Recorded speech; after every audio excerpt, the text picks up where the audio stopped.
Hi, hello, good morning, and welcome to this week's serving of Mickey Waffles, a Disney podcast where we cover everything from parks, movies, and merchandise. My name is Sinead. My name's Kate.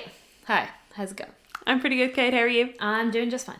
It's our second episode we recorded today. It is, yeah. We're getting way ahead of ourselves. Shut up. I say that, but they're both going to go out this week, so here we are. So if you haven't seen it already, there should be a mini waffle up where we cover everything about the 2019 DLP Halloween soiree that we attended, and we go very in depth About a lot of stuff. Particularly about Mr. Oogie Boogie and the Conundrum. Yeah, it's a good way of phrasing it. But yeah, how's your week been since we've been back? It's been fine. Yeah, Just been catching up on sleep. yeah. I was tired. It really just take it out of you, like far more than, even though we were just there and that took it out of me, it still always surprises me just how tired you can be after DLP. Whenever I come back from Disney, everyone's like, oh, did you have a good holiday? Nice and relaxing? I was like, no, it wasn't It's relaxing. not a holiday. I was like, it's not a holiday. I was like, I'm busy. I've got stuff to do. I'm so busy. But yeah, that was as my yawn states. I'm still tired. Very nice. My week started off great purely because Shop Disney decided to restock the Phantom Manor book. So finally, Woo! fine. Not that I've got my paws on it yet. Watch But them it's cancel ordered. the order. No, okay, don't do that. Shop Disney have messed up enough orders on me that I don't need that kind of negativity. But yeah, I finally was able to purchase the Phantom Manor book, and it is on its way to me. And I have just if the past week and a half has shown me nothing, it's shown me that Disney can release anything to do with Phantom Manor, and I'm like, oh yeah, I'll buy it. Oh yeah. She's like, oh, jumper? Yeah, that's mine. Oh, pin? Yeah, that's mine. Oh, book? Oh yeah, I'll tap that. Pandora charm? Oh yeah, that too. Just add it on, lads, add it on. So as and when this comes out, I don't know whether Shop Disney have them in stock still or not. I don't know. They didn't sell out stupid quick this week, so hopefully they'll have hung on for a little while, because the Disneyland Paris ones lasted a good few days. Yeah. The last time they restocked them, so hopefully they actually have got a decent amount of them this time. But it'll come in real handy when we eventually finally get back to doing rides. One day, guys, one day. One We'll day get back there. I'll have my Phantom Manor book and we'll be able to. I'm thinking pretty soon in the future. We run out of trips now for a little while, so I think we're going to jump back on pretty soon. Yeah. And speaking of trips, this is going to be our Halloween trip report. Correct. Yes. So we'll tell you all about how the general trip was. Again, as mentioned, we've done a separate show about the soiree. So if you're interested in that, go listen to that, because we won't really be talking about it on this one. No. Or at least we'll try not to, but do we have much control? No. Lord knows. So I officially have no Disney trips booked in. I have nothing booked. That's good for you. When are you going, Kate? In 2 weeks' time. As of this episode going out, 1 week's time. But it's going to be a much different trip. Yes. It's just going to be an anniversary trip, and everything's going to be very chill. Yeah. Like, it's not going to be, like, I don't even think we're going to be getting up for, like, extra magic time. Maybe one day, maybe not at all. Like, it's not a big thing at all. We're literally, the things on my list are the Christmas things. So, Mickey's Big Band, the Surprise Mickey Show, the parade, and there was something else that I can't remember. But, like, that was it. And I was like, after that, don't really care what we do. Fair. In and out, flit in and out, maybe like one ride here, one ride there, and then duds out, whatever. I mean, we've been there a lot recently, so yeah. It'll be fine. Yeah, I think you'd be good. But it'll be like a chill trip. Yeah, which would be nice. A nice different kind of trip. Yeah, which would be good. But yeah, so before we get into talking about our trip and all that kind of stuff, I suppose we should actually do some news. First with the news. Yes. Remember that time that we talked about that thing that was going into the Disney store? And it was called D350. Oh yeah. And everyone was like, ooh, wow. I finally got to go down to it. Excellent. So it opened in Grafton Street when we were in Disney. Yes. On our last trip. And some of my cast member friends put up photos of it. And from initial look, I was like, oh, cool. They put lino on the floor and painted the walls. And I went down and guess what? They put lino on the floor and they just painted the walls. Oh dear. They've moved around fixtures, so it is a bit more roomy down there now. Okay. So they've moved the massive table off to the right and they've taken out fixtures and there is definitely more room down there. Okay. But like, it's nothing exciting. Okay. You go in and there's a whole section of Black Series. There's a whole section of Funko Pops. There's a whole section of t-shirts. Now the t-shirts are quite cool and they're nice designs. And then there's a whole section of like collectibles and a whole section of Lego. And then that's it. Sorry, I'm just going to get real like technical with Kay here. Unless you really know the Disney Store layout, you won't give a flying crap about this. So if you go down to the basement past Hulk, is it on the left there? Is that where the Black Series stuff is? Yeah, so your first fixture 1 is Black Series to the left. Okay. Then your black walls. The ones back where the lift is? Yeah. So your 2 black walls, the left and the right. Okay. They're all Funko Pops. Okay. And then the back bespoke is Okay. Funko Pops. The front bespoke are collectible like toys. So it's an Ant-Man mask and a Black Panther mask that you can actually put on. Yes, I've seen those. And the big gauntlet that you can put on your hand. They have them all out to play with, and you're free to put them on and take pictures with them. How much are they? I think the gauntlet's 100 and something, and the Jeez, Disney's getting brave, aren't they? masks are 100 and something as well.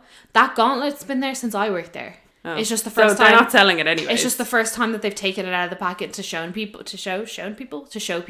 They were really popular in like non-Disney stores, so like Forbidden Planet and Dublin City Comics and all that sort of place. They were really popular in those stores when it's gonna break that. Endgame came out. Yeah. And when Infinity War and Endgame came out, they were all very excited for the gauntlet. But like no one ever came looking for it in the Disney store, and it was like 160 quid, and like it was ridiculous. So now they have those out and you can play with them. Okay. Then if you move past the cast member door, which now just is painted grey, and it just says no entry, cast members only. I used to love the sign on that door. Yeah. So no, it's just painted grey and it just says no entry, cast members only. Lame. Yeah, I was like, oh, that's a bit lame. Then if you go to the first fixture on the right, that fixture and the middle fixture are all t-shirts and jumpers. Actually, all 3 of those ones on the right, that they're all just apparel. Okay. And hats and stuff. Then the table that used to be at the front as soon with as the you come canisters. down, yeah, that's moved over there now. Oh, okay. So where the fixture used to be there, the 2-way, that's gone. And the table's over there. It actually works out pretty well. Okay, cool. It really opens up the space as you go down. Is the cabinet still there? Yes. Okay. So the cabinet actually has some nice Star Wars collectibles in it at the moment. I put them on the story, and if they're not in the highlight, I'll put them in the highlight. But they're actually quite nice. Okay. They're the regular sort of collectibles that they've always had. And then that table is now a t-shirt table as well. Then if you go on to the second 2-way, that's like random Disney Store stuff. Okay. Then the tiny little bit that's to the right of the cash and wrap and to the left of the backstage door. Yes. That's just random Disney bits. Okay. The one thing on the pillar is random Disney bits. And then that final section that used to be cars a lot, that's Lego. Oh, okay, cool. But it's all like expensive Lego. Well, I suppose it makes sense to have it near the till. So it's like the massive Millennium Falcon that's €800. They have that. Yikes. They have the other 2 Millennium Falcons that are like 600 and then like 400. They've got those. And then they've just got a lot of big sets. They've not really got any like small sets. Yeah. Like nothing down the basement is for children. Apart from maybe like Funko Pops. Yeah. But like there's no children's clothes. There's no toys. The Funkos that are down there, are they just Star Wars and Marvel? Okay. Is there that many Star Wars and Marvel Funkos that it There fills are 4 walls? so many random characters I've never seen in my life. I'm sorry. So it's Funko and then Loungefly as well. There's no way they're going to be able to keep 4 walls filled with just Funko Marvel and Star Wars Funkos. I know. I don't think they're going to keep the entire floor stocked. Like for Christmas. Because that was the whole thing. That was the whole issue with the basement, was keeping it full. Yeah. And that was when we had cars and you could just fuck cars everywhere. Yeah. Well, now there's just like every block is a specific thing. I think they're going to struggle most with those t-shirts because the t-shirts are really fairly priced. They're only €18. That's not bad. The majority of them I checked, I didn't check all. Are they nice quality? Yeah, they're actually pretty nice t-shirts. Okay. And they're only €18, and I was like, they'll fly out of Christmas. Yeah. And that's all that wall is t-shirts. And They're for everybody. And I get the idea that they definitely can't put certain products in certain areas. Yeah. So I don't know what they're going to do when they start running out of products that can only live in one area and they're not allowed to put other products in that area for reasons. I just don't really know what's going to happen. Like, I don't give a shit. But like, because I don't work there. No, but it is just, it's interesting to see. Yeah. So that's that. Curious. Yes, that's D350. We obviously haven't been to the one on Oxford Street. No. But from what I can tell, the one on Oxford Street's a lot smaller because it hasn't got a whole floor devoted to it. Yeah. But yeah, also, big news if you ever work down in the basement, the soundtrack has changed and it's all just soundtracks from Marvel movies and Star Wars movies. Aww. And it's 3 hours long. Oh, well, that's good. Yeah. But it's got like Fleetwood Mac on it, and it's got loads of stuff. It's like great. It's like all like the good songs. It's got cantina music on it. Fab stuff. Interesting. And then quickly, speaking of Disney Store, I went in today again, and they've already started their Christmas music, which is wrong. Weird, because like if you were a Disney Store cast member, it starts on the 18th of November. And why does it start on the 18th of November, Kate? Because it's Mickey Mouse's birthday. That's the day that the phone goes from hi, hello, good morning to season's greetings. Thank you for calling the Disney Store on Grafton Street. This is Kate speaking. How can I help you today? I did that the other day to Breffney, and he was like, your cast member voice is terrifying because it just sounds nothing like me. Yeah, it's like when I pick up the phone, I'm like, hi, good morning. So yeah, strange. Yeah, all very strange. I'm excited to see. I might try and bop down during Christmas, as in like bop down, bop out. Yeah. Because Lord knows nobody wants to be in the Disney Store during Christmas. No. So I might scoot in and be like, so how you guys coping? Well, by that stage it'll be all frozen, so nobody will care about the basement anyways. Well, Star Wars comes out in December. I know. But Star Wars, I would be shocked if they didn't put Star Wars on ground floor again. See, that's the other thing. Oh, just to add on to that. So the Star Wars toys aren't in the basement. The Star Wars toys are up on first floor. Yeah. So like the toys and stuff can probably come down to ground floor. But like all those collectibles and stuff are going to have to, like the Black Series and the Funko Pops, they're all going to have to stay in the basement because they definitely don't have enough stock to put them in the basement and on ground floor. Yeah. Madness. Oh my God, what a conundrum. Madness. What a conundrum I don't need to worry about. But on the subject of Marvel. Yes. So, as of the day we're recording, which is the 5th of November, you can finally start booking Hotel New York, The Art of Marvel. Ba-ba-ba. I can't remember the exact date you can book from. I want to say it's the 24th of July. Sure. That sounds familiar in my brain. But either way, you can start booking for the latter half of 2020. And much as we all expected, she's expensive. Wow. She's very expensive. So I went on and I priced this morning a package which was, I didn't ring them to find out Infinity Pass holder things. Oh, let's not do that. I was not in the mood to be ringing France. No. So I just looked it up. So for 2 adults, if you wanted to stay 3 nights midweek during September, so like one of the more quieter periods, it'll set you back a cool €1,752.28. Wow. That includes tickets. That includes tickets.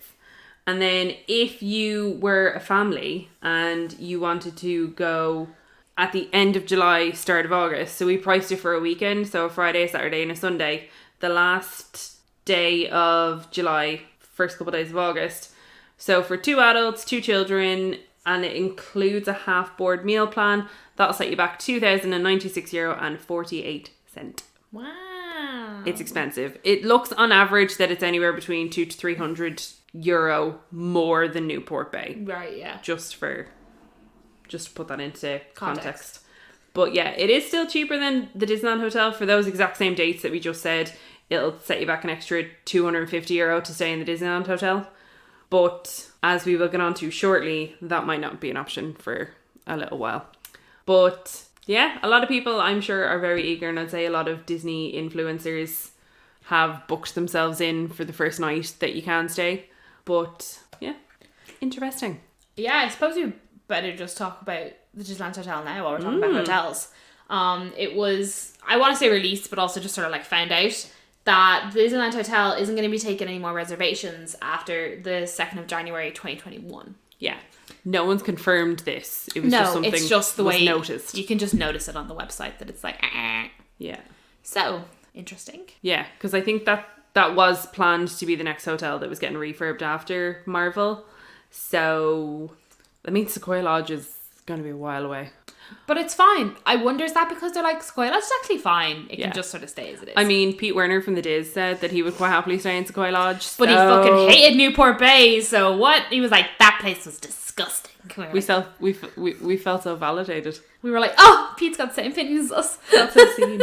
The thing that I saw a lot of people talk about, so 2021 is the Disneyland Paris 30th anniversary. So is it a case that it's not, you can't book it after this because they're holding off on that for now, or is it that it's going to be refurbed? Because it seems a little bit stupid to not hang off and let people pay stupid amounts of money to stay in the Disneyland Hotel before the 30th anniversary. Like, think if it's under refurb during the 30th though, but like, that's not pretty.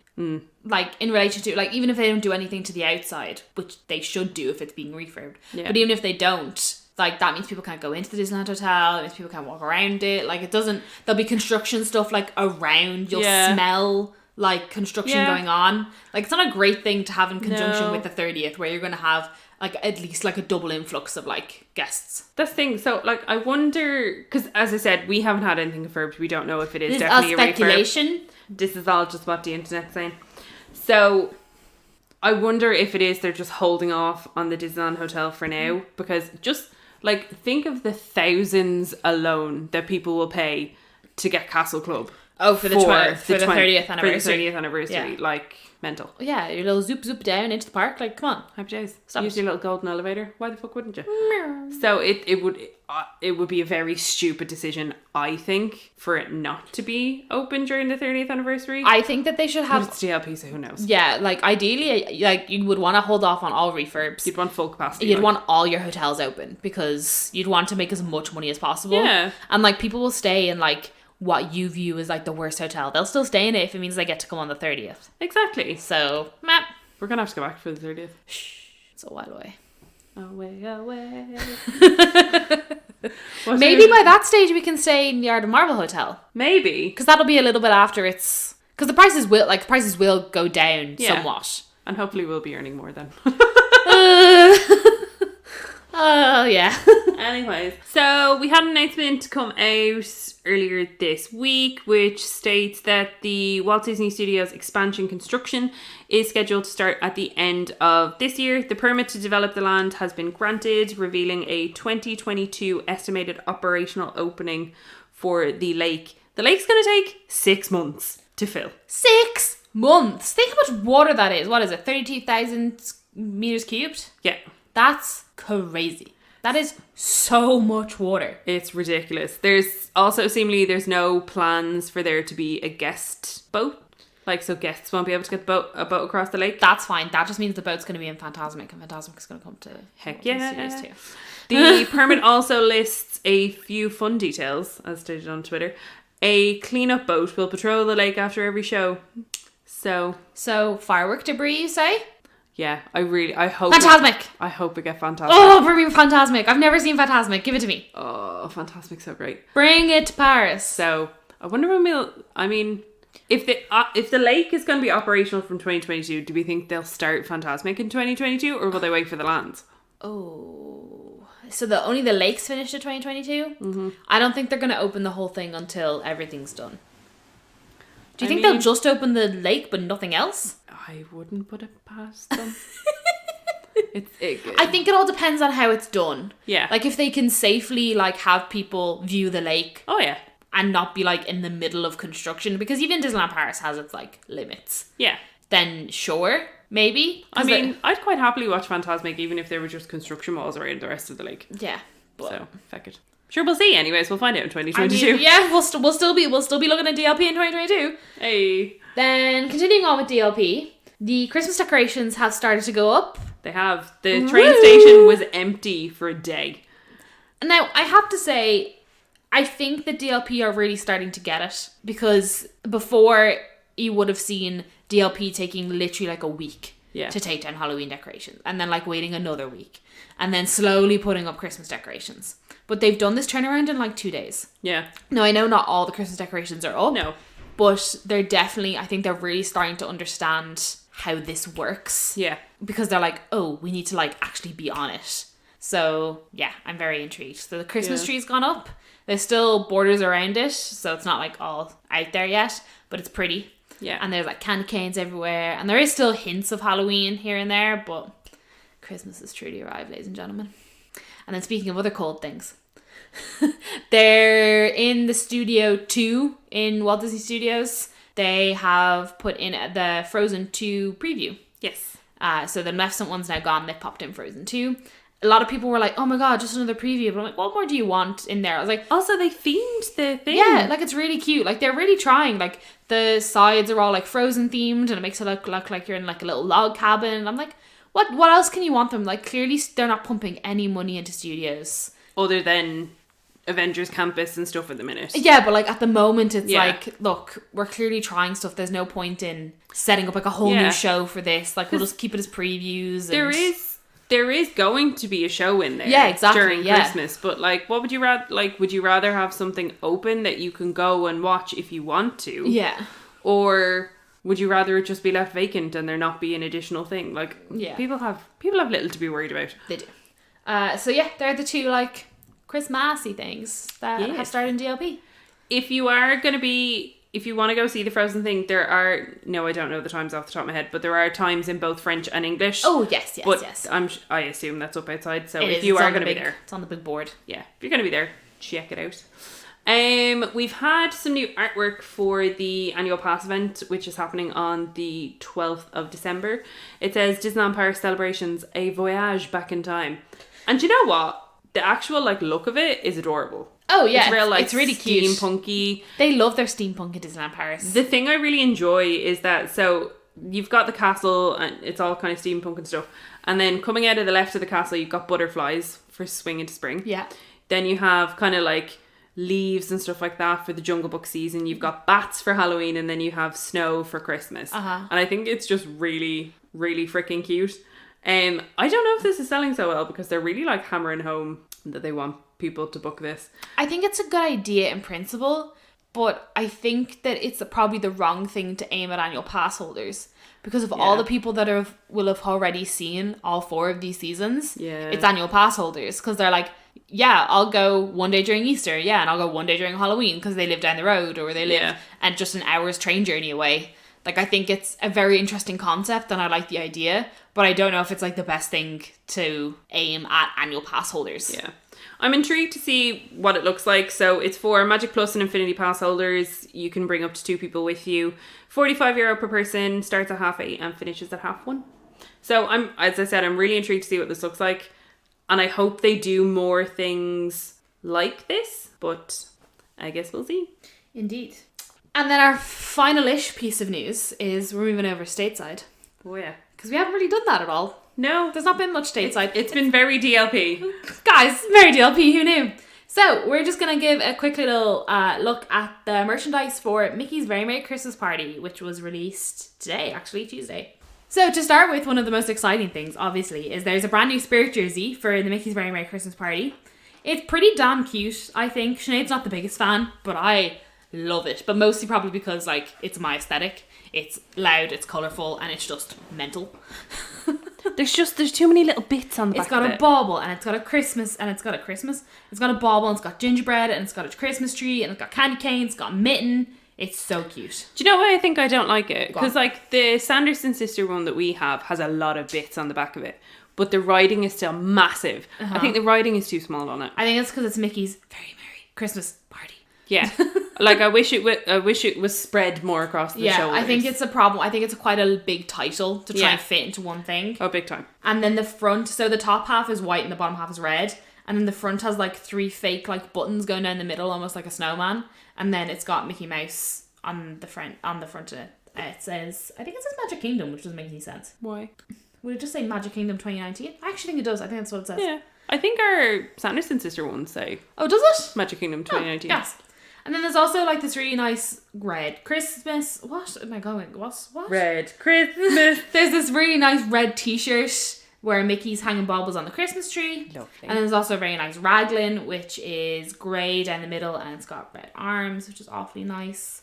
So guests who will attend this year's Mickey's Very Merry Christmas Party in Magic Kingdom Park will discover festive decor, holiday-themed food and beverage items and new magical entertainment. In addition to all the very merry fun, guests can also purchase new party-inspired merchandise. There's also a magic band, a bauble, and a mug for hot cocoa. And the Christmas ornament is also dated. Beautiful. Then there's also dated limited edition pins, which will be available featuring Mickey, Minnie, and other holiday friends. Keep an eye out for this year's festive limited release party pin featuring Mickey Mouse. And there will also be mystery holiday cookie-inspired collection set. Favourite characters like Donald, Cheshire Cat, Simba, and more can be found throughout the party in blind boxes, so collect them all. There's also a cute little pass holder t-shirt that's got Goofy and Chip and Dale are throwing snowballs at him. And it says pass holder and the O is in a little bauble. And there's also a limited edition pass holder pin as well. Fab. Yeah, I'm excited. Like, I'm not getting any of it. But I'm excited. I really do like the Spirit jersey, to be fair. But yeah, that's it. Fab. One last piece of news that I think we would be... Not great Disneyland Paris podcasters if we didn't mention it. Especially because what it's about, we mention every single week. Yeah. So, if you guys... And you'll notice we haven't really mentioned them this week. Yeah. So, if you guys listen to us at all or anything like that, we always mention E29. Particularly their Twitter account, because I feel anyways that's where you get a lot more, or because I have notifications and stuff set up, I feel like you get a lot more kind of real-time content. So we were in Disneyland Paris on Friday. Myself and Ellen were chilling in the studios building. You were off doing Tower of Terror, and we started getting notifications coming through that something was changing and ED92 and this kind of stuff. And then within the space of 5 minutes, the ED92 Twitter had completely rebranded itself, and it's now called DLP Report. And initially I had just thought, oh, ED92's changed the name or whatever, stuff like that. Their Facebook and their Instagram and stuff like that hadn't changed, so I did find that a little odd. But we just kind of went about the day. And then as we found out further down the line, basically what has happened, for anybody that doesn't know or is confused or anything like that, the team that used to run the ED92 Twitter account have kind of broke away from ED92 and have run DLP, or are running DLP Report. Mm-hmm. They have taken over what was the ED92 Twitter account, so they've kind of retained all the ED92 followers, and I believe that the previous content that was all labelled ED92 has, I think that they've said it's archived somewhere, but it's not live on that Twitter anymore. In the meantime, the ED92 team have set up another Twitter account, which is at ED92 Backup. We're not going to get into a whole lot of the this and that and that kind of thing, because there's very strong opinions on both sides. There's also little point in going into it. Like, exactly. Our main point is that we still get the content. Exactly. So the only reason we're really mentioning it is because we do mention ED92 every single episode. So it would seem a little weird if we didn't. People have very strong opinions on either side, and I completely get that, and I completely support that, whatever. Our stance on it is we follow both. I have notifications set up for both. The content on both is very similar. So if you are going to DLP and you want to kind of have real-time notifications of rare characters and stuff like that, what I would recommend is follow at ED92 Backup, follow at DLP Report, and set up notifications for both. They don't send out massive amounts of notifications. Your phone won't be overwhelmed, don't worry. But that would be the best way of you getting real-time information as to what is going on in the park. And then also just going forward, if we're taking information from ED92, we'll say it's ED92. But if we're taking information from DLP Report, we'll say it's DLP Report. Yeah. So that you guys aren't confused as to what's happening. But we'll always use the highest quality information that's available to us. Exactly. Because at the end of the day, none of we ain't getting any of this information firsthand. So wherever we get it from, we always credit whoever it is. So just to kind of put that out there if you weren't aware or anything like that. And if you don't give a shit, great, cool. Don't even have to worry about it. Exactly. So I think that's pretty much everything. Except for one thing. You know what today is, Sinead? Today's Tuesday. You know what that means. Special Guest Tuesday! And this week's special guest was Chicken Little and Abby Mallard. Yes, it was. And we didn't mention it last week because we didn't have an episode, but last week was Maleficent Donald. Woo-woo! I really wish we had Maleficent Donald more during the Halloween season. He's clearly just there. I mean, come on. We got to see him very briefly at the Halloween party. He was in the parade. We did, yeah. Which I don't think we actually mentioned in the episode. But bonus content. Yep, so that's everything for the news. So, as we mentioned at the start of the episode, we're going to do what I would imagine could potentially be a fairly short, I say this, brief trip report as to how our most recent trip DLP went. Again, I will just mention we have done a whole separate episode about the Halloween soiree, so if that's what you were looking to find out about, you are at the wrong episode. I do hate to tell you, but do still listen to this one and then go listen to the other one. I mean, you're like halfway through, you might as well just stick to it. Exactly. So first things first, where we always start, the logistics. Da da da. So we flew with Aer Lingus. The flight was fine. The flight was on time. Everything was G. Yeah. We landed. It was actually one of the easiest. We breezed through security. Everything was perfect. And that was even with the fact that our flight, we had quite a busy flight over, so we had left our bags. Yeah. And even getting bags, getting security. Oh, everything was boom, boom, boom. Oh, so beautiful. quick. It was great. The cast member, the man at security was so nice. He was like, hello, how are you? And I was like, I'm good, thank you. He's like, you come from Dublin? I was like, yes. He was like, oh, welcome to Paris. I was like, oh my God, what is happening? Dude. It's mad how like sometimes security people are like so goddamn serious, and then other times they're like, you're clearly fine. They're like, I'm scanning this because I have to, but like, you're crazy. Yes. So that was fine, and then we popped down to transfers, and lo and behold, there was a man there with your name. Yes, we Just booked. ready and waiting. We booked through Prestige -transfers again. It's their second time doing it, and again, I honestly couldn't I couldn't recommend them more. Like, perfect. The service is phenomenal. Yeah. Their communication with you is utter trash. Oh, it's awful. That's terrible. But like, their service in person is fantastic. Yeah. Which seems to be an extremely common theme when anyone talks about this company. Yeah. It's that, like, the communication beforehand is so, like, I don't know what's happened, but like, everyone's like, yeah, it's fine. Yeah. So it was €20 each way, which you do have to pay in cash. Now, that was just for 3 people for these particular dates. I will put a link in the show notes for where you can go on and book them. It was cheaper for us to do this than get the magical shuttle. It was also much quicker as well. Crazy, because the magical shuttle takes ages. You might have to wait for one. You might not get on one. Particularly if you are flying with Aer Lingus, because Terminal 1 is the first stop. You then get to Terminal 2, and I have been sat in Terminal 2 for at least ages. 25 minutes before. So if you are flying with Aer Lingus and if you're flying in general, honestly, I would just 100% recommend Prestige -transfers. They're fantastic. I'm also going to have a little look and see what it costs for 2 people to go, because me and Ed have even decided that even if it's like a tiny bit more expensive than the bus, oh, it's worth it. We're still going to use them because it's just so much easier. We got to watch Frozen. Yeah, maybe we could watch Frozen again. It seems to be the only movie they have. I mean, I'll take it. It's fine. But yeah, I'm going to find that out, and if we do end up booking them, I'll let you guys know. Yeah. But like, we were even saying that like, even if it's like a tenner more expensive than the bus, it's still so much worth it. Because let me tell you, you get some really scary bus drivers on that magical shuttle. Yeah, and I just feel like the guys who run Prestige are like so professional, and we had the same driver coming home. Yes. And so I'm like, they're obviously like reliable, and they have the same staff, and everything was just lovely. Yeah. So easy. Cannot fault them in the slightest. So yeah, we got in the car. He drove us to... We got in the car.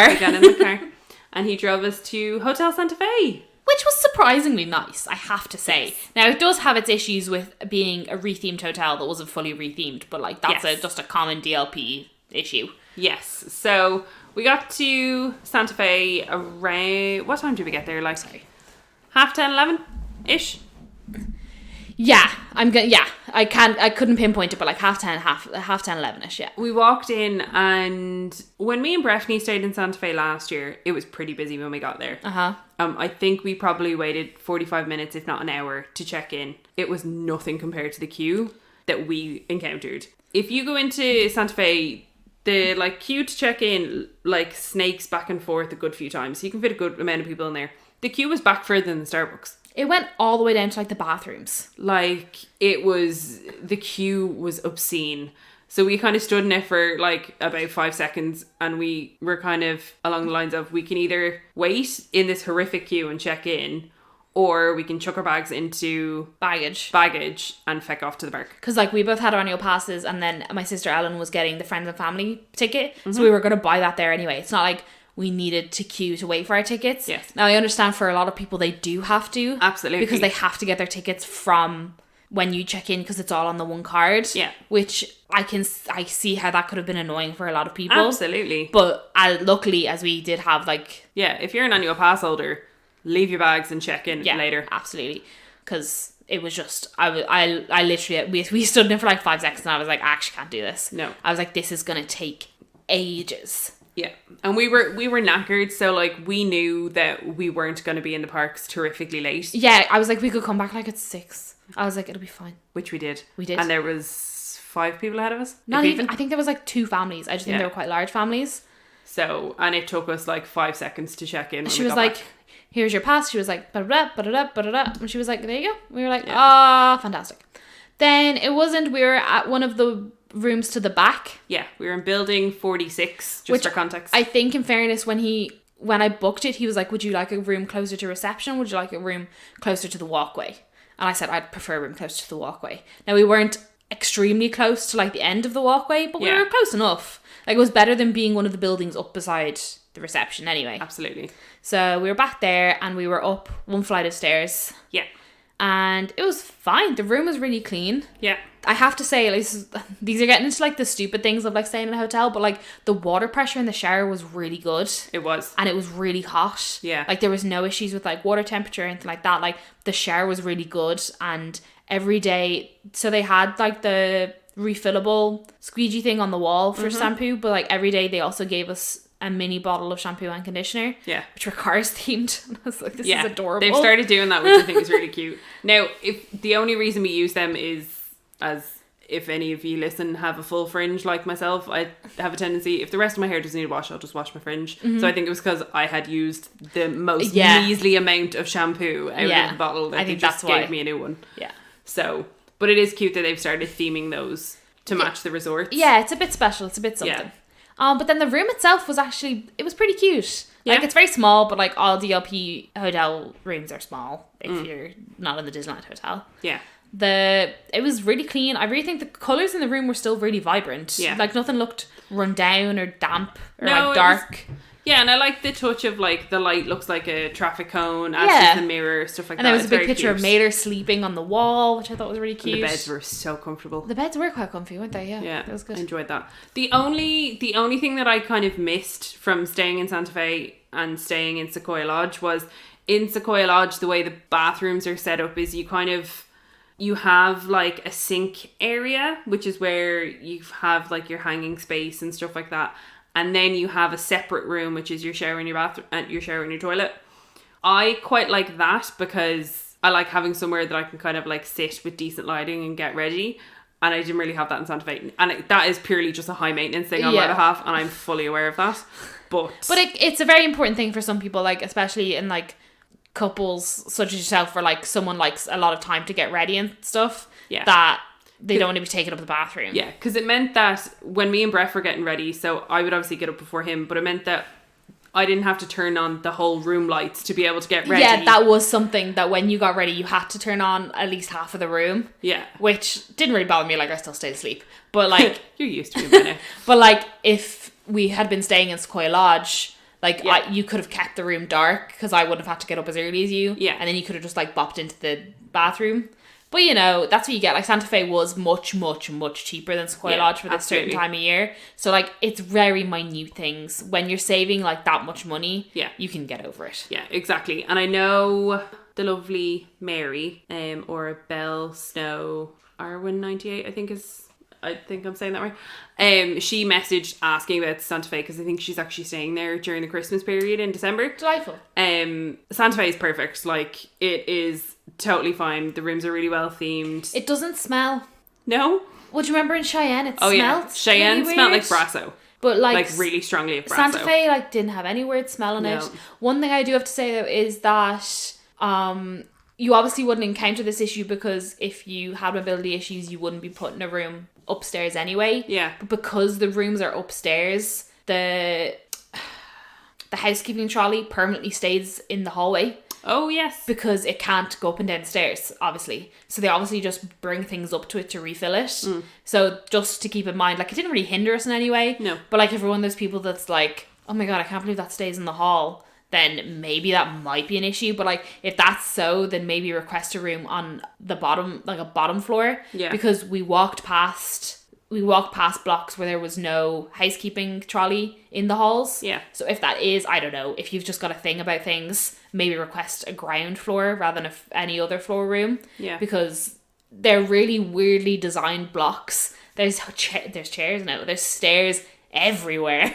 Yeah, it can get a little confusing. It can get a bit quite confusing. You really have to like watch for the signs. But yeah, that was the other thing. But like, it was super clean. I really didn't find any fault with it. Like, the bed sheets were clean. We didn't have any problems. Any of the cast members we encountered were were lovely. Encountered were absolutely lovely. Yeah, the people in baggage were really nice. They were fab. The lady who checked us in was lovely. She was gas. Even the cast in Starbucks were nice. Yeah, like when she gave us our room keys, she explained everything they do except, oh, and they're also your room keys. I was like, yeah, I got that. Thanks. Yeah.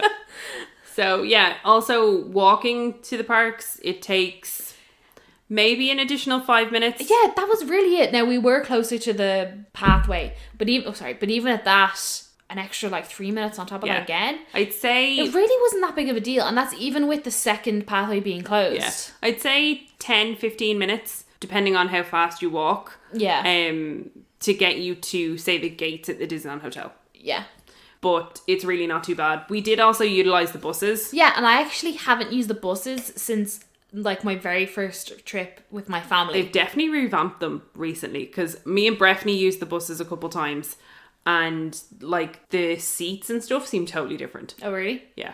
That's good. So we had no problem getting the buses as well. Like we used the buses on days that like we were really knackered going to go back, or just when like it felt convenient, and also because I feel like we weren't in a big rush at any point in this trip. We were going at odd times as well, so it was more so when we didn't get them. We got it one morning. We got it to the park the morning that we were checking out, because we were already up by reception leaving our bags anyways, and there was no one waiting for a bus, and there was a bus right there. Yeah, like the bus had just arrived and there was no one waiting, so we were like, sure, we'll get on the bus. Yeah. But like the day we arrived at like 10:30, the queue to get the bus was crazy. It was insane. It was massive. And like at that we'd be like, oh, there's absolutely no point. Yeah.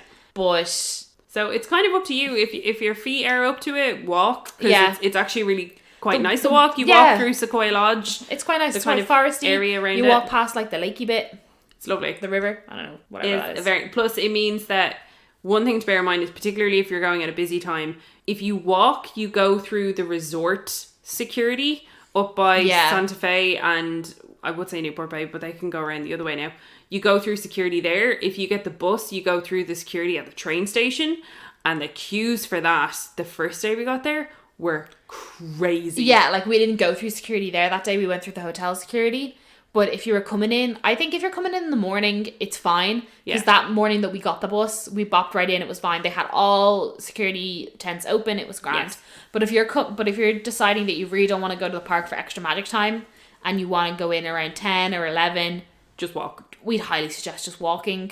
Because you skip because it's not just, you're not just encountering resort guests, you're encountering anybody that's staying in the offsite hotels, anybody who's just getting the train for the day, all that kind of stuff. It just... And I found that there's never been like a proper queue at like the hotel security bit. Never. Like the most you have to wait is like 10 seconds. Yeah. And even then that's rare. But yeah, was quite happy with Santa Fe. Yeah, and I quite enjoyed that there was like a Starbucks in the main building. Yeah. Like, I know it's not a big deal to get Starbucks like in the village, but like having it in the main building was handy just in terms of like when we had to like wait, when we were just like chilling. The only thing I would say is that there isn't a lot of like areas to just sit down in Santa Fe. Yeah. If you're like coming back and you're like waiting for your bus or waiting for your transfer, there isn't like a lot of seating. Whereas I did miss the bar area. Yeah. In Sequoia Lodge. Like Sequoia Lodge and even Newport Bay do have like a lot of like sofas and sitting areas that you can just like chill and wait. And you don't have that in Santa Fe, but again, that's like a price thing that like they don't need to offer that kind of stuff. But yeah, that would be the only thing I'd say. Yeah, I agree. As we've kind of mentioned it already, crowds were very high. They were very high, and to be honest, I was anticipating them to be quite high, so I wasn't like that disappointed when I realised how busy it was.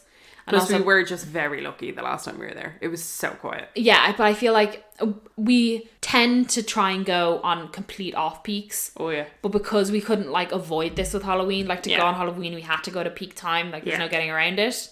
So, it is always a bit of a culture shock if you do have the luxury of being able to go at an off-peak time, to go when it's peak. And I remember you turning around one day and saying, I understand how people hate Disney sometimes when if this is the only time of year that you're able to go, because it's awful. If your only experience of Disney is everything, like when you open up the Magic Park app, you have red rides, you have orange rides, and you have green rides. If you go to Disneyland Paris and the only time you ever go, everything is amber or red, I can totally understand why people can't stand Disneyland Paris. Yeah, because you're like, this is awful. I can't get on anything. I have to wait an hour and a half to get on something. Like, Queues for food are mental. Yeah. My child's screaming. It's wet and cold. Why am I here? Like, I 100% understand why it would drive people to absolutely hating the place. Completely get it, because it is very mentally draining, especially when the weather is bad as well and you're cold. Like, there is nothing worse. And for whatever reason, the coldness in Paris, like, really gets into your bones. It's a real bite. Yeah, it really, like... It really colds you. So yeah, thank you, Sinead.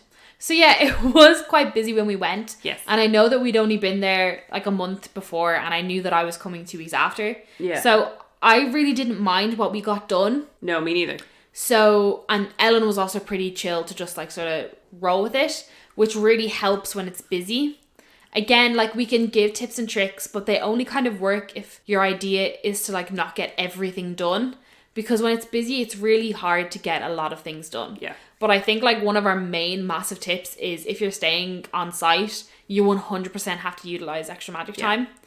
As in, if you really want to get stuff done, you have to be in the park at 8. Yeah. When they open the main gates, and be in the park ready to go. Yeah. We've said this before about characters, but we'll reiterate it because I still just can't believe how people don't understand that it's a thing.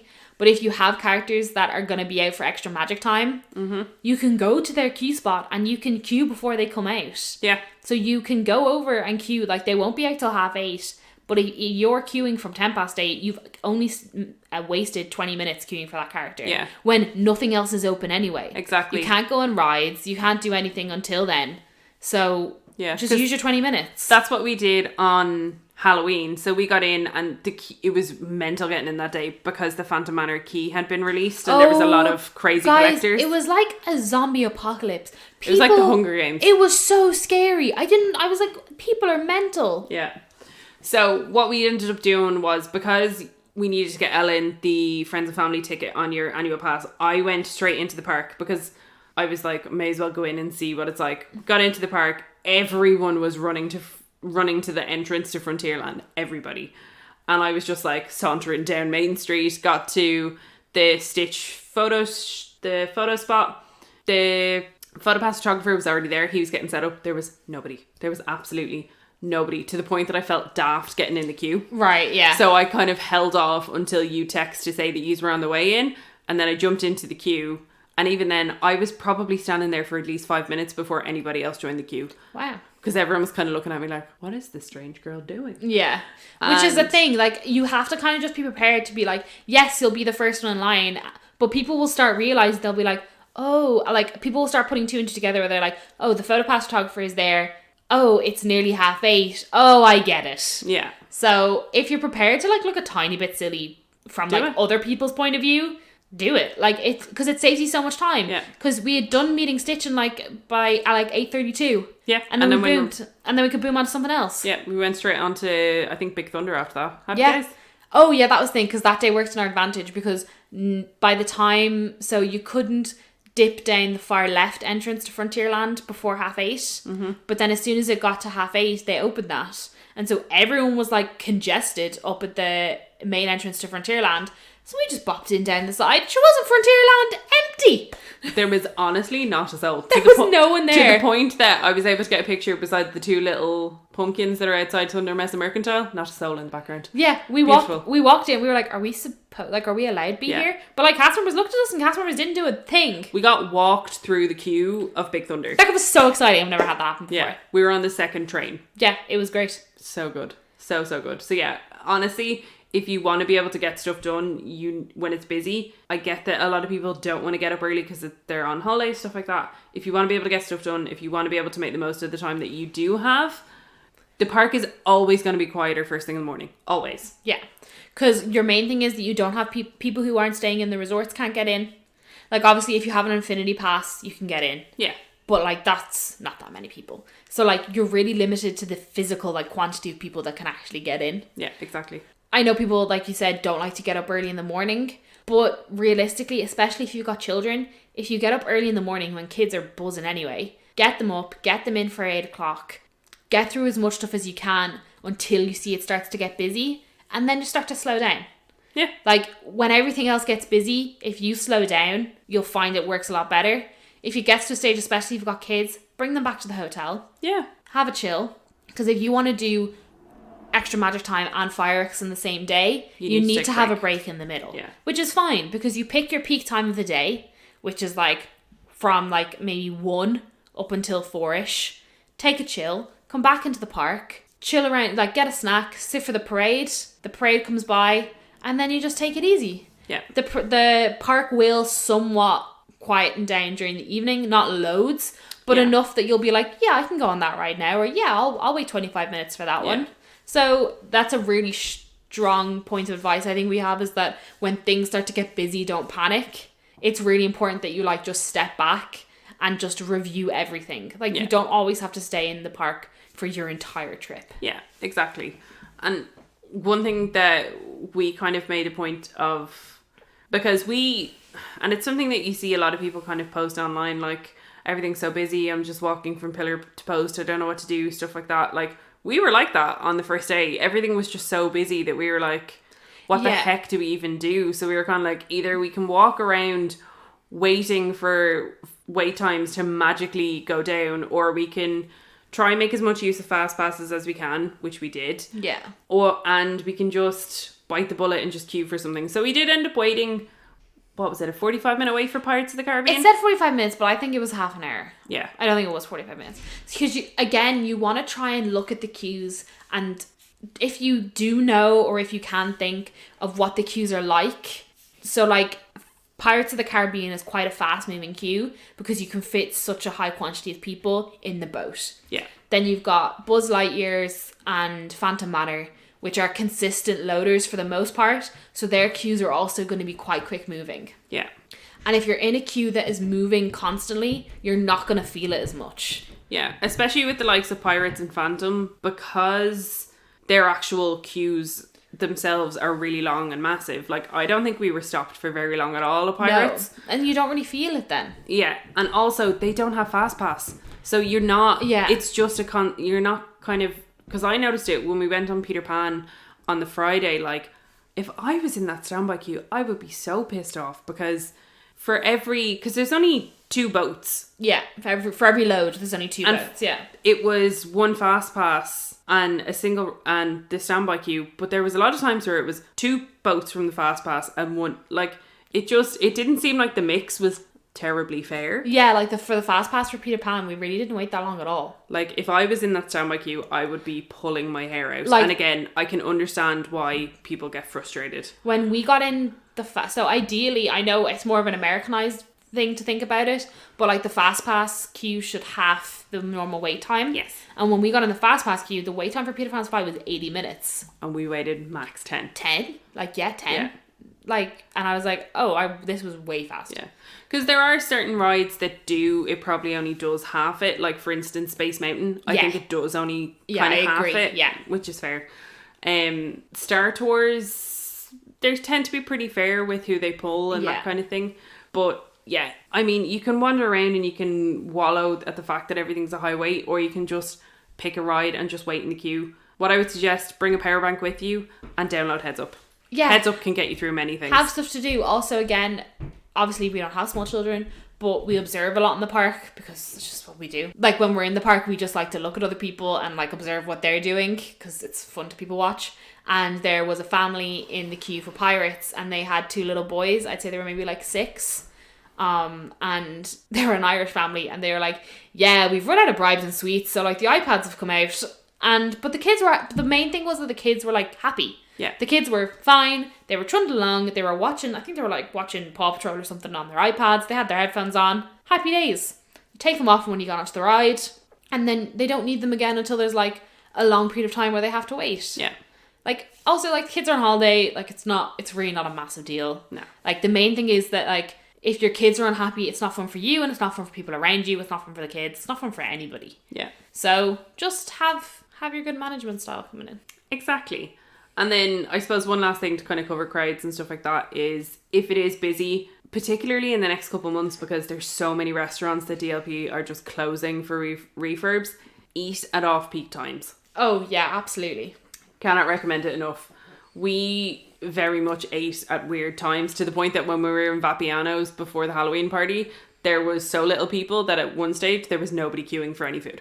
Yeah. Which I've never seen happen. Neither have I. And like we tend to have lunch at like 12 rather than 1. Yes. We tend to always have an early lunch, but that's mostly because we get up so early. But see, that's how your day then plans out better in the long run, because you're up at like 7, 7:15. You're in the park for 8. Then you want an early lunch at like 12. You've missed the queues. Then by the time you come out of your lunch, you'll find the wait times will have dropped minimally because people are all then going for lunch. Yeah. So like it really just has a really big knock-on effect. Yeah, and bring snacks. Always bring snacks, because like the queues for some of the stuff in DLP, like you could be waiting like, what did we waited like half an hour for hot chocolate and donuts. We did. Which is crazy. We did. But then that's another thing, is like, don't be afraid to just like stop and just be like, okay, this next hour we're not getting anything done. I'm going to go get a coffee and we're just going to sit here. Yeah. Like, don't be afraid to do that. Like, I know that people will be like, oh, I need to use every moment of my time and I need to maximize everything. I know that some people won't be like that. But if you are one of those people who's like, oh, I have to maximize every single moment, just take a time. Make sure you check out the shows. Yes. There's always shows on. Make sure you know the parades are on. There's always someone performing in Videopolis. And they're always Irish, apparently. Can we just for a minute discuss this? So when we were there the last time, we were in Videopolis and there was, what was it? The Holy Family School of something. Performing, and they were singing. Singing a choir they were. And then our first day in DLP this time round, we got there and there was some Irish group dancing. And they danced to what? Like 6 songs? Yeah. And they weren't full songs. They were snippets of songs. Yeah. Every single one of them either said the word Ireland or Irish or mentioned a place within Ireland. And there's a couple clips of it in our highlight on Instagram from when we were there. And honestly, we have never had so many responses to anything we have ever posted on Instagram as we did these young ones dancing around to I'll Tell Me Man When I Go Home. And every single response was, what in God's name is going on? It was the most fair play to them. They're going to DLP, they're performing well, they're excellent. Oh yeah, it was great. Their dancing was fab. It was a fine day for the parish. But it was just a case of... Like, why did the choreographer have to choose every single song that says, we're Irish, we're Irish, we're Irish, we're Irish. If you're Irish, there's always a place for you. Is basically what every single song went like. Like, it was... But yeah, even just sit and just watch whoever's performing in Videopolis. Yeah. And if there's no one performing in Videopolis, they also always have cartoons playing. They do, which is always enjoyable. Like, know your escape routes is basically what we're saying. Like, you don't always have to be stuck in the middle of a crowd. Exactly. But since we've kind of spoken about food quite a bit... Yes. What did you make of food? What was your favourite thing we ate? My favourite thing that I ate... Do you know what I surprisingly liked? What? The burrito from Fuente del Oro. Oh, very good. Because I thought the burrito was going to be like... Bleh. We're having to branch out because they don't have the load of fries. Guys, it's time. Yeah, but I got the burrito, which came with an ice cream, and then me and Alan got churros to share. Very good. And the burrito was actually really nice. You know the way I'm a bit weird about food sometimes. Yeah. But like the textures were all good. There was a bit too much sauce on it, but I actually think that helped with like what was inside. Yeah. But like the beef actually tastes pretty good on the inside, and the chips in French are always so good. Yeah. I don't know why. Would honestly recommend whatever you get as a group, because you and Ellen got burritos, I got nachos, and then we got chips. We got fries for the table. Can we have fries for the table, please? And honestly, they were beautiful. They were so good. They're the right amount of crunchy and salty. Yeah, and like the good amount of like squishy bits in the middle. It was good. Yeah, I had the nachos. The nachos were lovely. They have like a vegetable beanie chili thing on it. Mm-hmm. A lot of cheese sauce on it, which it was getting a little mushy. They really like to pile on the sauce. And I wish, because if you order certain things, they give you like a little sachet of guacamole and a sachet of salsa. Oh, yeah. I could have done with a sachet of guac and a sachet of salsa, just as a different taste. But overall, it was nice. I think it was $13.99 before AP discount, and that was for a large drink and the nachos. And then I got churros as well. I actually think Fuente del Oro, even if you don't have discount, is actually pretty well priced. It's also one of those places where if you ordered a main meal and like a set of fries, you could definitely split it. Yeah. Like nachos, if you ordered fries, you could split. Like that burrito also came with rice, and if you bought fries, you could split it. Like, I think it's important to remember, just for, like in general, in like just tips with DLP, that you don't always have to both order a full meal. It's not always necessary. Yeah. So if you both just talk to the people in your party and be like, I'm not that hungry, but I could eat. Yeah. Then just split it, because you're really saving money for something that, or even you might be able then to try more things. Because if you have like a small meal here and then in 4 hours time, you both have another small meal. Little and often. It ends up at the same price anyway, and now you've gotten to try more things. Yeah, absolutely. The cheese toastie we had was also really good. The spooky cheese toastie made me so happy. It was cool. It was a cool thing to eat. Oh, I loved it. And it was so simple. It was just an orange slice of bread and a black slice of bread. But like, it just worked out so well. I have to say, the only thing I missed was tomato ketchup, because I like eating my cheese sandwiches with tomato ketchup, and I thought it would have been a good You addition really are for like 5 years old, aren't you? Halloween. It just, do you know what? Yes and no, because cheese and tomatoes go really well together. Yes. And the grown-up version I found out of this is putting tomato puree in your cheese toastie and then toasting absolutely. it. Yeah, whereas I just like to dip it in cold tomato ketchup, which really is the same thing, guys. But yeah, I think that was the only thing that was missing, but I felt like the guy at the stand didn't have it, so I didn't ask for it. But I really appreciate, because normally DLP do these like themed croque monsieurs. They've done it for Avengers, they did it for the Lion King Festival, and I'm always really sad because I bloody love a cheese toastie. Yeah, cheese toasties are great. Like, you can never go wrong with a cheese toastie, and they always have a big old fucking slice of ham in them, and it irks me because obviously it's already pre-made, but I thoroughly appreciated the fact that I could actually finally have a cheese toastie and it was Halloween themed. They also had a great offer on, because it was $7.99, I think, for a cheese toastie and a drink. I think it was $8.99. But either way, that's but still even good. still, $8.99 is still really good. And people be like, oh my god, it's so expensive. But if like, you go to O'Brien's and you get a sandwich and a Coke, it's going to be more than €9. Yeah. It's going to run you out like €11, €12. Like, yeah. obviously they're going to be slightly nicer. But But like, in DLP, like, and there was something about the bread, like, it didn't taste... I was worried that if they coloured it with food colouring, it was going to taste like food colouring and it was just going to taste rank. But it didn't. No, it was super tasty. And I was like, this is so interesting. And you get the like crunchy bits of cheese. Oh, it was lovely. Yes, that was good. I thoroughly enjoyed, we got the Maleficent hot chocolate and the donuts. The donuts were really good. Thank you for recommending them. They were fantastic. We waited 35 minutes for them, but they were worth it. So nice. The hot chocolate was also really different. And I say that in Wasn't like a it? good way. It's not like, oh, it was different. It was like nice, because you had like the jam and like the bottom, and then there was like the big hunk of Maleficent thing. It was nice. Was it you or Ellen that took the big old mouthful of the it was blueberry me. Toast? So they had this, I was like, I'm intrigued. They had basically what I can only assume was probably like dehydrated blueberries sprinkled on top. Yeah. And it was very sour. And I had said, watch out. It's and I understood sour. what you said, but I still did it. So Kate took a massive mouthful of just the blueberry dust and cream. Oh, her facial expression was priceless. So sour. But when you mixed it all together, it tasted really good. It was so nice. I'm trying to think. We went to Vapiano's. I always really enjoy Vapiano's. It was great as always. The man got our order wrong and then tried to give us the wrong pizza as well. Yeah. For free. But the pizza was literally the most disgusting. It was salmon pizza. Yeah, which I was obviously not. I was like, of all the pizzas to get wrong, I was like, I probably would have eaten literally any other pizza on there, and you could have just taken the mushroom one. But I was like, this is rank. Yeah, I can't. No. We did go back to, as we've mentioned, Videopolis. Oh yeah, and we had the Halloweeny stuff again. Had the little pumpkin. It was great. It was so good. Still good. Was your veggie burger still good? Yeah, excellent. It was very enjoyable. Yeah, and I got the same thing. We got the main meal, and then I added on chicken nuggets and mozzarella sticks for Ellen. There's no way I could ever eat all those chips by myself. There's so many chips. So I think it's a really good thing to just look at how much food you're getting before you buy it, and have a quick little look and see what the food looks like as it's coming out. Yeah, because you can have a look and just think about it. Just think. Yeah. Just use your brain, guys. Yeah. Don't get caught in the Disney moment and be like, oh my god, everyone needs everything. Just be like, okay, we could probably like half this and like save 20 quid. Yeah, exactly.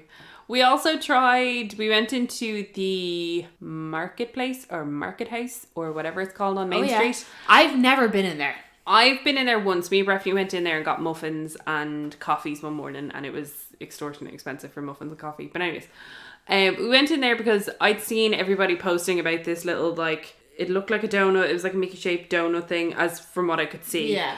and it was orange and had like a cobweb on it and had eyeballs on it. So I wanted that. So we went in. Got stuck behind the most painful people in the world. Oh my god. If I get this, I'll eat 1/3 and Timmy will eat the other third, but I'll take the ham out for Timmy because Timmy doesn't eat ham. And then I'll get these crisps, and then do you think we should get 2 crisps or 3 crisps? And I was like, oh my god. I've honestly never met someone so painful in my entire life. And then they ordered 2 coffees, and I was like, shoot me in the head. You're 2 fully grown women who clearly both have children, and you're incapable of deciding to just pick up 3 ham and cheese rolls and 3 packets of crisps. Which is what they ended up like getting. But Tim wouldn't eat the cheese. She's like, but Tim won't eat the cheese, I'll take the cheese out. And then, sure, he can only eat 1/3. She was like, they're very expensive. She's like, what's this wrap here? No, I don't like that wrap. Put that But wrap anyways. back. Oh my god. So we get up and we go to the desserts, and they had 3 Halloweeny ones. They had A cupcake that looked like a little pumpkin. They had a carrot cake that had orangey frosting on it, which I'm actually really sad I didn't get. Yeah, it actually looked really And good. then they had this little thing. So we each got one, and we got a little takeaway bag. So we were intrigued. Like, I know, because in fairness, like, I'm glad we tried it, because, like, I know what carrot cake tastes like. I know what vanilla cupcake tastes like. But this bad boy hadn't a clue. No. And I also I'd actually clearly had not even looked at it really. So we brought them back to the hotel. We bought them on our way out of Disneyland as we were going back to get ready for the party. So we get back to the room and I take it out and I'm like, oh, it's green on the bottom. And then realised that there was like 3 cranberries Poked into it is the only way I can describe it. in the back. And it was honestly the weirdest thing It was like I've ever eaten in DLP. pistachio flavoured Sponge cake. sponge. But it's like the sponge was really compacted. And it wasn't sweet at all. No. It was really And weird. then you had like the cranberries just like dotted in it. Now I have to say, it did grow on me. Yes. And the pistachio with the cranberry was a good flavour pairing. But I feel like if they'd have just made the cranberry into some sort of like jam. Yeah. And like cut the thing in half and put the jam in the middle, that would have made more sense. Yeah. But like, it was weird. But sure, look, try new things. Yeah. One thing that I did try, which is the stupidest thing for me to call out, but they were actually really nice.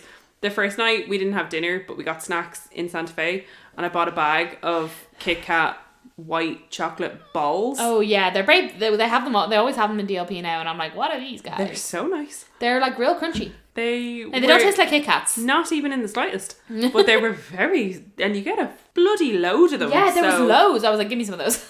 They were so nice. So that was kind of my little snack. Yeah, that's good. Enjoyed that. So yeah, I think that's everything for food. So we had, I don't actually know what her name is, but Glitter and Bows Ireland on Instagram. She asked us a question and asked what we thought of the Halloween cocktails at Disneyland Paris, because seemingly she tried them and hated the witch one. Now, we didn't try them on this trip, we tried them on our last trip. Yeah. I bloody loved the witch one. Now I have to say, I tried both and I preferred the other one, but that was more so because I had more of a sweet tooth. I did like the witch's one. I didn't hate it, but I did prefer the other one. Now, the garnishes were rotten. Oh yeah, you shouldn't have eaten those. If you ate those, I understand where you're coming from. But no, we tried both. I tried yours. I wasn't a massive fan of yours, but you do have much more of a sweet tooth than I do. But I really enjoyed them. Mm-hmm. So, yeah. Really enjoyed it. Pretty much it. End of the Halloween season, there was, merch-wise, there was like nothing left. No, really not. From what I could tell, a lot of the merch had been put into the Tower of Terror gift shop. Okay. Because I found a lot of merch that wasn't in Disneyland in that Tower of Terror gift shop. Like there was the Chippendale Frankenstein's monster beanies. They were in there. The double pack of pumpkin mugs were in there. Oh, very good. There was a couple of things in there that I hadn't seen in Disneyland at all. So they were obviously like the only like a kind of spooky gift shop we have is the Tower of Terror one. Yeah. So as it was coming to the end of the season, they were like, we'll put everything in here. Oh, okay. I guess. Interesting. They still had like the pumpkin ears and the purple ears and stuff in that shop as soon as you go down Main Street on the right. They still had all that. Yeah.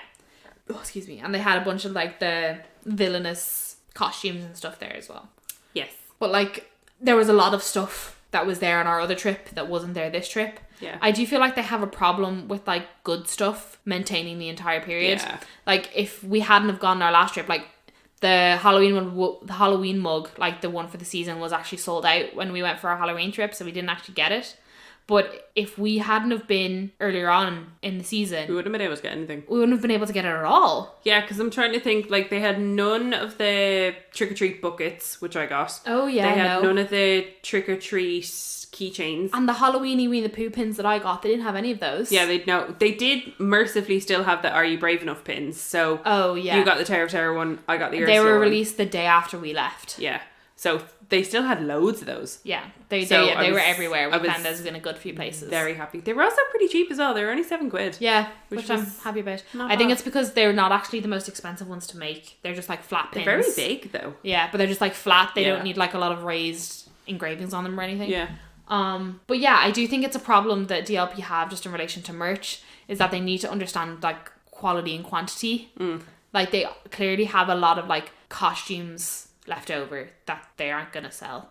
And A lot of the like Dia de los Muertos stuff that they had last year yeah, and clearly still isn't selling this year. I'm like, lads, I think you just need to do away with that stuff because Yeah. clearly it's not selling. I think you just need to put it on sale and then make more room for other things. Yeah. Like I do think they need to stuff that's like year specific. I think they need to order more of because it clearly sells out way before Halloween. And it's like it's annoying when they do this because one, guests are missing out, but like Disney's missing out on money. Yeah. Like Disney could be making more money on this stuff than like harvesting onto stuff that like isn't selling. Yeah, like honestly, give me some more Halloween pins. Yeah. Give me a Halloween party pin. Mm-hmm. Give me a Vive la Vie t-shirt and I'll buy it all day. And give me a Halloween spirit jersey. Yeah, like I just think there's so much merch that they're missing out on that every other Disney park seems to get. And I don't know if it's like a higher up. Like I don't know if they have any control over it or if it's just like a decision that they're like, no, we're just not going to do it. Like it just doesn't make any sense. I also think they should get more of the Loungefly stuff in because I think if they had more of a thing with the Loungefly, they'd make a lot more money off it as well. Yeah, I hope. Like they do have some, but I hope that in the upcoming quarters, yeah. they're gonna start figuring out that like Disneyland Paris is becoming quite a hub for like obviously it's becoming more popular with like Instagrammers and YouTubers. Like there's more like social media promotion of Disneyland Paris now. Yeah. Even to the point where they have like all these people on Inside Ears and all that sort of stuff. So maybe they will start to grow it. Yeah. And also, I mean, we had a full-on conversation about this in the airport. Give us more spirit jerseys. That's all we want. It's really not that hard. Like, There's only like at the moment there's 3 colours in Disneyland Paris. yeah. Black, rose gold, and oh, sorry, 4 colours. Because then you've also got Christmas. Because we never saw the pink one, the rose gold one. Oh no, I saw the kids version, but Yeah. not the adults version. And the thing is, they're bringing out such cute kit. They brought out a Minnie Mouse one. There's that tie-dye There's the kids unicorn one. Yeah. So nice. Like, just give us more spirit jerseys. For instance, I have my Haunted Mansion spirit jersey. Bring out a fucking Phantom Manor one and I'll still buy it. Yeah, like, I'm hoping it's, like, I don't know if they're scared that, like, the stuff won't sell or what. Clearly it will, though. But, like, it obviously will because stuff sells out all the time. Yeah. They've got people pegging it at 8 a.m. in the morning for a key. Yeah. Like, come on, like, what more do you need to Like- realise that people will buy your merchandise? Just give us more pretty things. One thing... We don't know how many times we can have this rant I about know. merch. One thing that we did get to see as part of the end of the Halloween season that we didn't get to see the rest of the whole time was the Descendants party. It was everything I ever needed that I didn't know I needed. It was really good. It was great. The best thing was watching the dads dance along to Oh my it and go, God. 1, 2. and mortifying their children. Oh my God, it was so funny. It was a great show. I also really enjoyed the smoke bubbles, which again is a really small detail of it, but I really but they enjoyed were it. great. They were really good at enhancing like the theme of it. Now, Like, Descendants 3 is a load of crap. oh yeah, I didn't finish it. Guys, I'm so disappointed at Descendants 3. We actually watched it so I actually don't have access to Disney Channel anymore because we don't have that package on my TV at the moment. So I had no way of getting access to Descendants 3 unless I was going to do it in And you had literally just said that yeah, in and the then hotel room. we were watching the only English channel that's on the TV in Disneyland hotels, and that was Disney Channel in English from the UK. And just like actually like 10 minutes after I said it, Descendants 3 was on Disney Channel, and I was like, well, I'm watching it. Now I have to say, guys, it's awfully disappointing I fell asleep 3 times. compared to the first and the second one. Now, I know the first and the second one, they're decoms and they've got a very low budget and they're really set to a very low standard. But, like, in my brain, they're actually quite entertaining. I love a decom. But Descendants 3 was just atrocious. So bad. I have to say, I didn't finish it, right? So I didn't get like the last 15 minutes. But the song where Evie is deciding to kiss Dopey's son. Stop it. It's like very like promiscuous, I want to say. Like she like walks over to him, picks him up, drapes him over herself, puts him down on the table, and is like, and the whole song is like, should I kiss him? Should I not? Should I kiss? It's like, I think it's a very, I just thought it was like a very inappropriate scene for, Really? Yeah, it just didn't feel right. It was really jarring. I just thought, I feel like the only thing I said throughout the whole movie was like, would you stop? Yeah, it was all just very out there, I feel. But obviously, cringe. like, the Descendants franchise is now finished. So, I don't know. But the Descendant dance party was great. Oh, it was so fun. The cast members that they had doing it were great. The cast members were great. The costumes that they had were really good. It lasted, I think, for like a good half an hour. There was a cast member with visible tattoos. Yeah, it was great. Like, I think it lasted like a good half hour. They did loads of songs from the Descendants movies. They did songs from all 3 movies as well. The choreography was very accurate. Yeah, it was really screen accurate. But they also slowed it down really well, and it was really easy for kids to follow along with. Yeah, it was good. Good. Like, really well done, DLP. I wish they did more of those. It was a good crowd eater as well, because it was all the way at the back of Discoveryland. Now, it did make navigating between Hyperspace Mountain and Star Tours a little tricky. A little, yeah. But not overly where Not you were like, unbearable. oh my god, what is this madness? But it was good. Yeah. I enjoyed it. And the last thing I have down here is rides. Now, a lot of the rides are just the box standards that we would have went on anyways. However, we did get to go on Peter Pan, which was closed the last time we were there. Yeah. I didn't notice any visible changes. No, neither did I. I do think that the luminescence on stuff was much brighter. Okay. Because, you know, the way it's basically a dark ride with It's blacklit. Yeah, blacklit basically. And definitely like the paint on all of the characters. Yeah, it was very fresh. Was really fresh and really bright, which was great. I will say, I think it's the first time I've ever sat in the front of Peter Pan's slide. It's scary. It's fucking terrifying at Yo, the front. woo! Like, you honestly feel like you're about to just like... And especially when there's like 6 grown-ass adults hanging from the ceiling in a boat. Yeah. It's a little terrifying. Just sad. Yeah. But it was good. It was a good ride on Peter Pan's flight. We also went on Casey Jr., which I've never been on. Yeah! That was fun. We got to sit backwards. It was great crack. Guys, if you're going on Casey Jr., ask us to sit backwards. It's actually a bit of a thrill. So you have to be in row, like the last row of 9. Yeah, I think that's the only one that goes backwards. It's so fun. It was really good. Pissing around, it was great. Oh yeah, it was fantastic. We, on the Friday before we came home, we went to Studios first. And because there was maybe 30 people ahead of us getting in Studios, we were like, feck it, sure, will we go to Crush? Yeah. And boy, did we go to Crush. We went to Crush. Now, even with the breakdown, it still wasn't that long of a wait. No, it wasn't, but it did break down. We got into the queue and we were actually, I'd say we'd queued for maybe 10 minutes. We were at the turnstiles. Yeah, so we were like 10 people away from getting into a shell. The ride stopped. There was a bunch of panic on a bunch of people's faces. And then the main lights came on and all the music stopped and all the noises stopped. And basically the ride broke down. We never found out why, but they weren't clearing the queue. So in my mind, I was like, until they clear the queue, they obviously think it's something that they can fix and reopen. I think it took them like 20 minutes. Like, it felt like ages because we weren't moving at all. But it was also so interesting because you could see cast members just going to get guests. Oh yeah, that was really fun. Well, I say really fun, like we weren't there, but like we weren't in the ride. But it basically went from the ride operator who was watching all the screens had an immediate shutdown. Then a bunch of the cast members who I've never seen so much as I saw on this trip between Oogie Boogie and this. Cast members in the black zip-up jackets that just say Disneyland Paris on them. Like, they don't have any name badges on or anything. They're clearly like a special unit. Yeah. A bunch of them came in with the fire. I've also never rescue. seen so many fire and rescue cast members. No, so many. So many. Yeah, it's gas. That like you'll never see them, and then you see them all on one trip. Honestly. And then they were all talking for ages, and there was people who were on a shell that were just about to go into the ride, and they were able to evacuate them. They gave them fast passes, and they were like, you can use these on any ride. And then at one point they obviously made the decision. They were like, we have to get people off the ride. And then it was literally like boom, boom, boom, boom. Like, people just like ran like into the track to go and get people. And I was like, this is so interesting. Yeah. But then that was it. They got people off. I'd say they had like a 10-minute safety check loop, and then that was it. And then everyone was... Yeah, you got to go on a back roads. Yeah, I was like, me and Ellen should go on a back roads. It was fun back roads.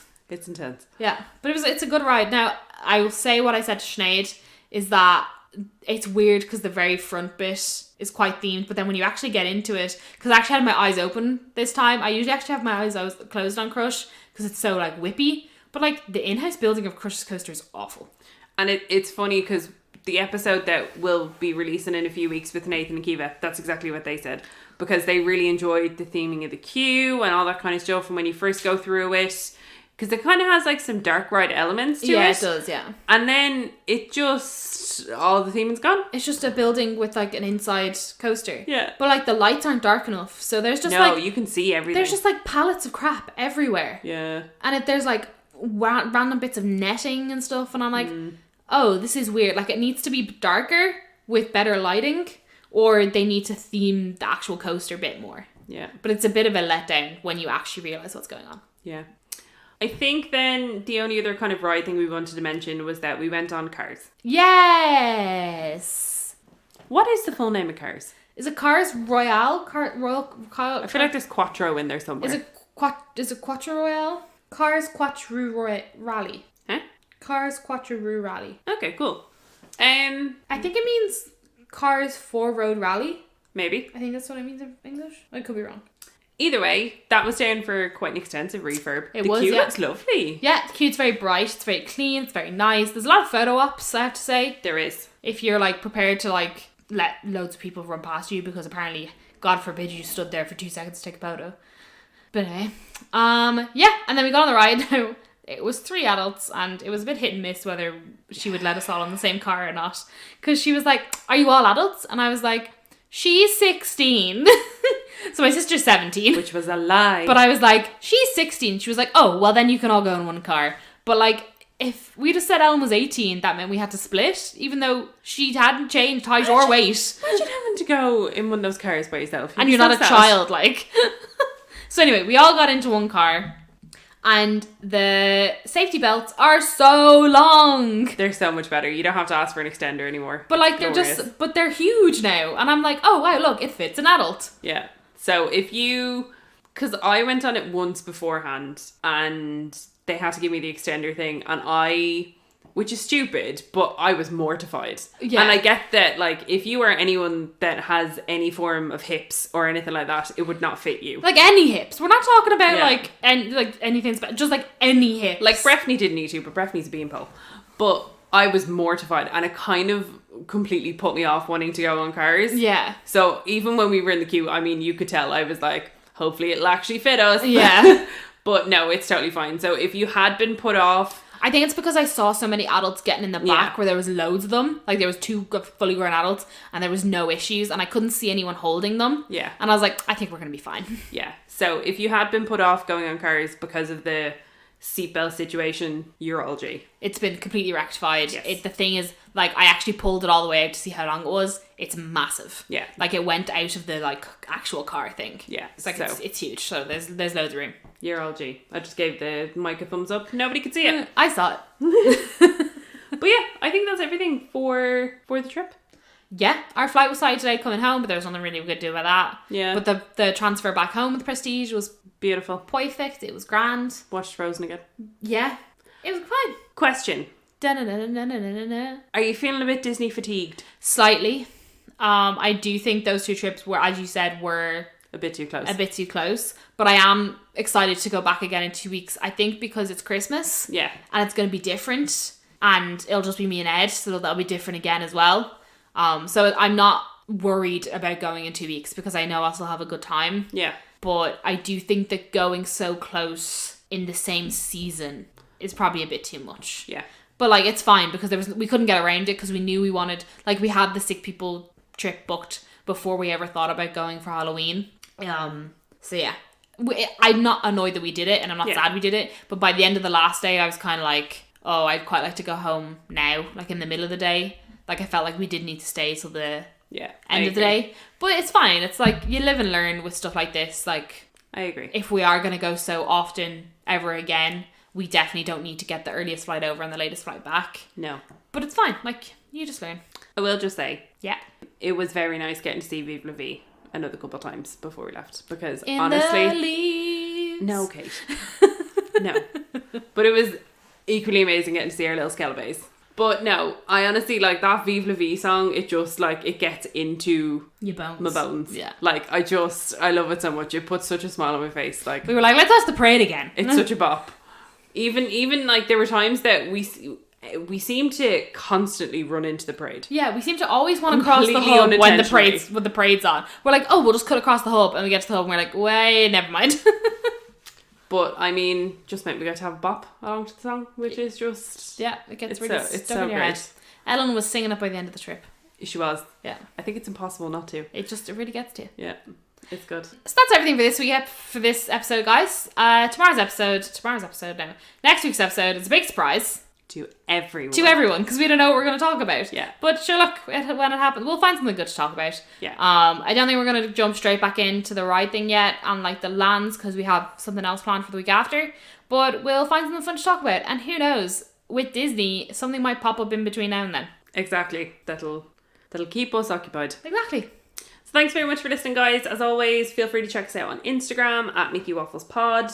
Send us some DMs. Let us know if you're listening. We always love hearing from you guys. Yeah, and people seem to message us more often now, which is Yay! fantastic. Friends. Yeah, and if anyone went to the Halloween period, get them to give us a buzz and on Instagram, and we love sharing other people's opinions about things. Or if you're in town and you're able to go to D350 down in Grafton Street, have a little gook and tell us what you guys think, because we have very one-sided opinions because we were cast members and we worked down there when it was the basement before D350. But having, like, a complete outsider view of someone who's never worked down there would also be really great. Yeah, absolutely. So yeah, thanks so much for listening, guys. Goodbye.